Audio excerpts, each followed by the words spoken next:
করি, এমন বিশ্বাস করি প্রয়োজনে জীবন চলে যাবে, এরপর কোরআনের রাস্তা থেকে আলাদা হব না। তাহলে কোরআনকে অস্বীকার করে যারা কাফের তারা।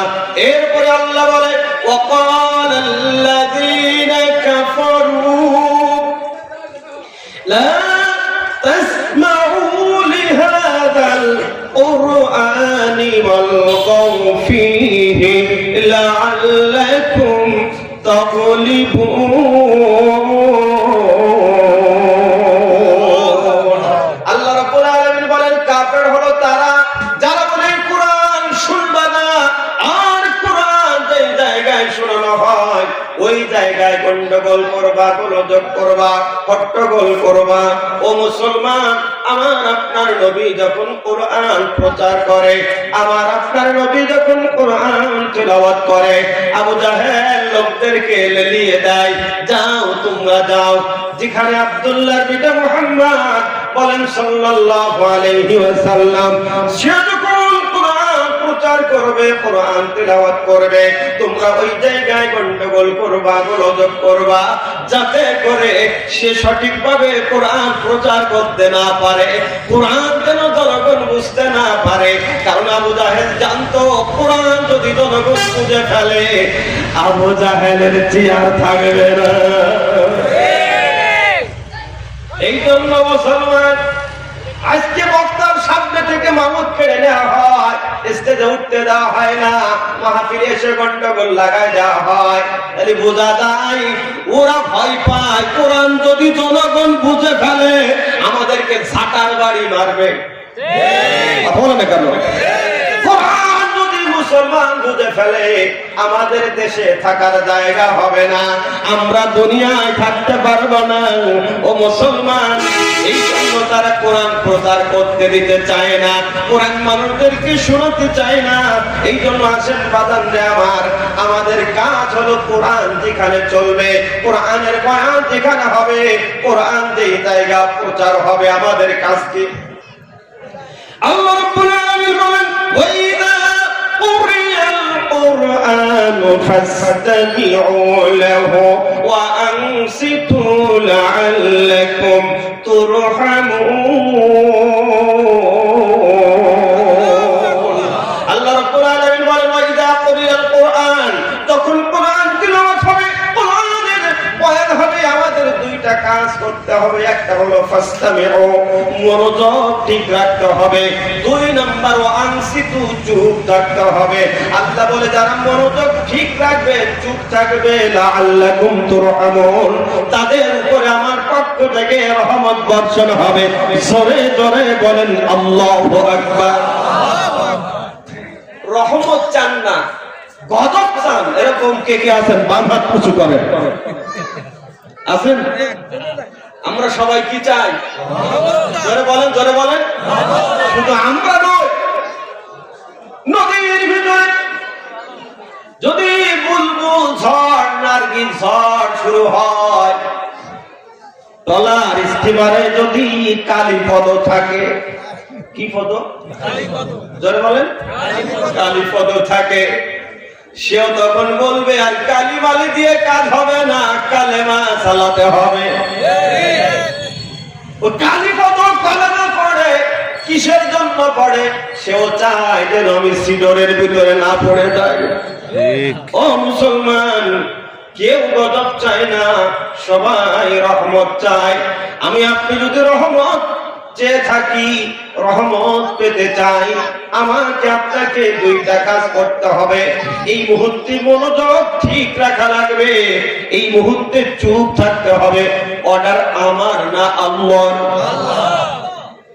তাহলে এক নম্বর কোরআনকে অস্বীকার করে যারা কাফের তারা, দুই নম্বর কোরআন প্রচারে ডিস্টার্ব করে যারা কাফের তারা। জোরে বলেন, জোরে বলেন। সমাজে আচ্ছা বলুন, কাফের রাসূলের জমানায় ছিল না? সাহাবীদের সময়? এখন আর নেই? হ্যাঁ, কেউ বলে আছে, কেউ বলে নেই। আছে কি না এটা আপনি বুঝে যাবেন আজকে। এক নাম্বার কোরআন অস্বীকার করবে যারা কাফের তারা, দুই নাম্বার কোরআন প্রচারে ডিস্টার্ব করবে তারা, সে যদি পীর হয় ও পীর শয়তান করবে। ঠিক আছে,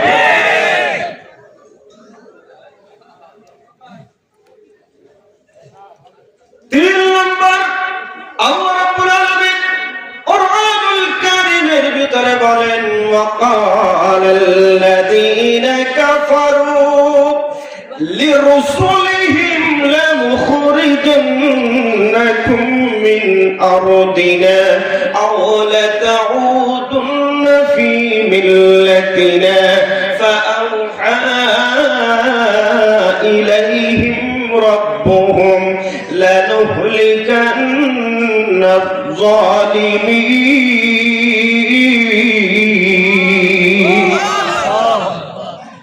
আল্লাহ রাব্বুল আলামিন বলেন কাফের হলো তারা যারা রাসূলকে বলছে হয় আমাদের দলে আসতে হবে আর তা না হলে দেশ থেকে বের করে দেওয়া হবে। দেখবেন যদি কেউ আমার দলের হয় তাহলে কোনো সমস্যা নাই, যদি অন্য দলের হয় অপরাধ না করলেও মাথায় গুলি যায়। ঠিক কথা বলেন কেন? মুসলমান ভালো করে বুঝে নেন, নবীকে হুমকি দিয়েছে যারা কাফের হলো তারা। আল্লাহ পাক কিছু কিছু জায়গায় ছাড় দেয়, তবে মনে রাখবেন ছেড়ে দেয় না। ঠিক আল্লাহ পাক ওহীর মাধ্যমে নবীকে জানা যায় নবী চিন্তা করবেন না, পরে যেই কাফেরগুলি আপনাকে হুমকি দেয় দেশ থেকে বের করে দিতে চায়, নবী গো আমি আল্লাহ ওই সমস্ত কাফেরদেরকে ওই সমস্ত জালেমদেরকে ধ্বংস করে দেব।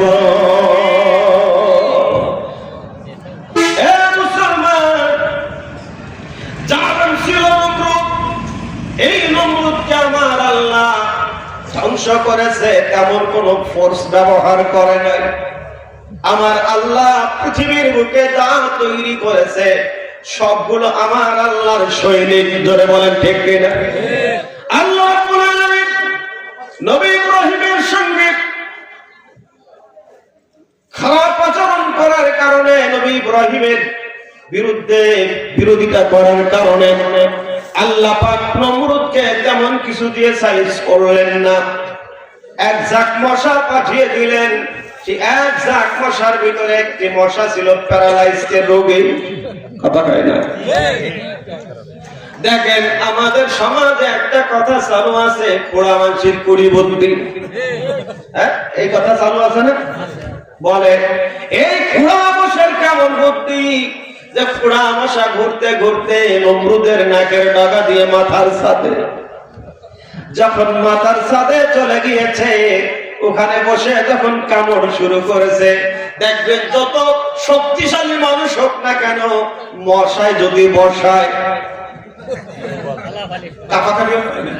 দেখবেন অনেক মুসল্লি আছে নামাজে দাঁড়ায় আছে, মশা ঘুরতেছে এখনো কাম শুরু করে নাই, ও নামাজ চাই জায়গাকে।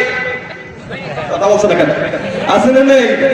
মশা সাইজ করার জন্য প্রস্তুতি গ্রহণ করেছে, এরকম মানুষ আছে না? আছে না? ও যখন প্রস্তুতি গ্রহণ করে কামড় শুরু করেছে, নমরুদের যন্ত্রণা শুরু হয়ে গেছে। নমরুদ তার লোকদেরকে বলতেছে, আমার লোকেরা আমার মাথায় যন্ত্রণা করে, তোমরা আমার মাথাটা মেসেজ করো। মাথা কেউ স্যান্ডেল দিয়ে মেসেজ করে, কেউ লাঠি দিয়ে মেসেজ করে। স্যান্ডেল দিয়ে মেসেজ করলে তো সম্মান বাড়ে। হ্যাঁ, বাড়ে বাড়ে।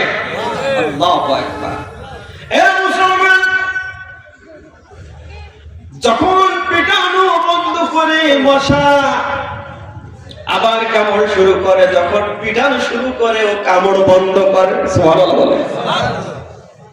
নমরুদ বলতেছে পিটাইলে ভালো লাগে না পিটাইলে খারাপ লাগে, পিটানো বন্ধ করবা না। আচ্ছা বলেন এই চাকরি কত সময় করা যায়? কথা বলছে নাকি? আর যদি কেউ কিছু সময় লং টাইম ধরে করে, অনেক সময় আন্দাজ ফেল করে না? যখন বলছে পিটানো বন্ধ করবা না, পিটানো শুরু হয়েছে, ওর ভিতরে একজন আন্দাজ ফেল করেছে, এমন কায়দা দিয়েছে বাড়ি দেওয়ার কারণে নমরুদের মাথা গেছে ফেটে। খোড়া মশা বলে, শয়তান আমি চলে যাব হেঁটে। ঢুকতে কষ্ট হয়েছে। আচ্ছা বলেন, গাছে উঠা কষ্ট না নামা কষ্ট? হ্যাঁ, গাছে উঠতে কষ্ট হয় বেশি, নামতে আরো সহজ, যদি খালি সাইডে দিতে পারে।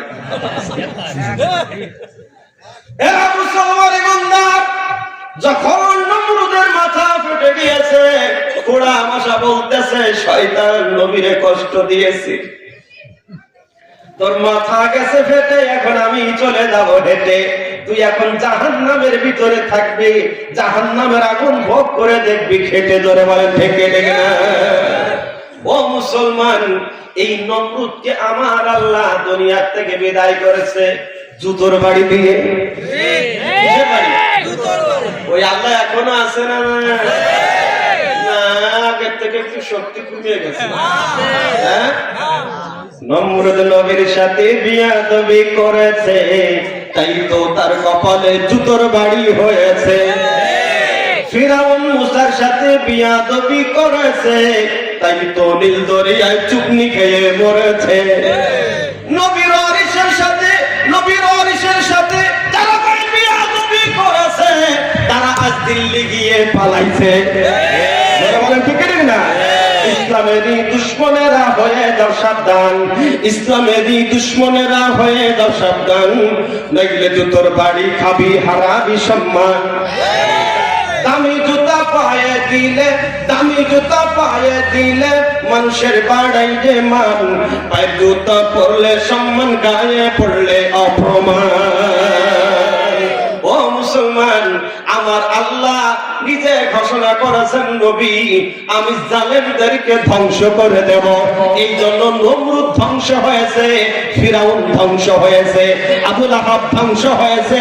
ও মুসলমান, আবু জাহেল ধ্বংস হয়েছে। ওই জালেমের রাস্তা যারা বেছে নিবে, আজ হোক কাল হোক, তারা সব ধ্বংস হবেই হবে। ঘোষণা বক্তার না আল্লাহ। এক নাম্বার কোরআন অস্বীকার করে তারা, কাফের তারা। দুই নাম্বার কোরআন প্রচারে ডিস্টার্ব করে যারা, কাফের তারা। তিন নাম্বার নবীকে হুমকি দেয় যারা, কাফের। ও মুসলমান, নবী আর দুনিয়াতে আসবে না, দুনিয়াতে আসবে না। ওই নবীওয়ালা কাজ করবে নবীর ওয়ারিস উলামায়ে কেরাম। এখন যারা নবীর ওয়ারিস উলামায়ে কেরামদেরকে হুমকি দেবে, তাদের হত্যা করার পরিকল্পনা করবে, তাদের নির্মূল করার পরিকল্পনা করবে, তারাই হবে আবু জাহেলের দল। জোরে বলেন ঠিক কি ঠিক না? এই জন্য মুসলমান, আমরা কোন অবস্থাতে জালেমের পক্ষে থাকবো না। জোরে বলেন, কারা কারা থাকবো না? হাত তুলে দেখান। সে যেই হোক, নারে তাকবীর, লিল্লাহি তাকবীর, আল কোরআনের আলো, আরে সংসদে আলো, আমার নেতা তোমার নেতা, বিশ্বের মুসলিম উলামায়ে কেরাম যেই দলে, সেই দলে। আল্লাহ কবুল করুন। আমার ভাইরা, এরপরে আরেকটা আয়াত শোনাই। বলবো? চলবে? মাশাআল্লাহ, জাযাকাল্লাহ।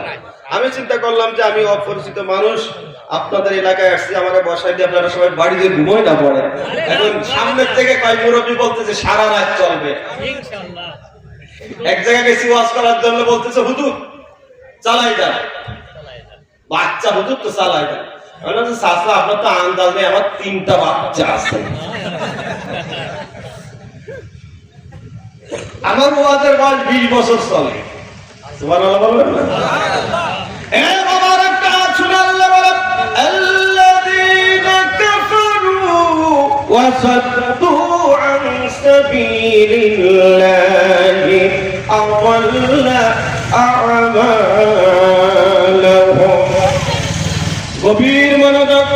আল্লাহ বলেন, আল্লাযীনা যারা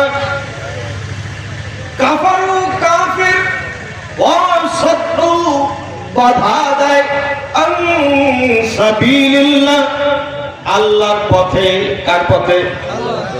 আওয়াল্লা আমালুহুম, আল্লাহ বলেন তাদের সকল আমলগুলো বিনষ্ট হয়ে যাবে। একটু ভালো করে শোনেন, ইসলামের পথে যারা বাধা দিবে, তারা তাহাজ্জুদ পড়তে পারে, ইশাক পড়তে পারে, আওবিন পড়বে, জিকির করবে, মসজিদ করবে, মাদ্রাসা করবে, হজ করবে, যাকাত দিবে, নামাজ পড়বে, যত প্রকার ইবাদত করুক না কেন বাবা স্পষ্টভাবে দলিল নিয়ে যান। আল্লাহর ঘোষণা হলো আমার পথে বাধা দেওয়ার কারণে তার সকল আমলগুলো নষ্ট হয়ে যাবে। ও মুসলমান ইমানদারেরা, কাফির যারা হবে তাদের কাজ হলো ইসলামের কাজে বাধা দেওয়া। কোন কাজে বাধা? ইসলামের কাজে। যারা বলেন কিছুদিন আগে আমরা দেখলাম বাংলাদেশে আসলো করোনা। কি আসলো? এই করোনা বাজারে গেলে কিছু করে না, শুধু মসজিদে গেলে করে। কথা কাছে না কেন? হ্যাঁ, ওরে আল্লাহ, আমার মসজিদ তো থানার ভিতরে।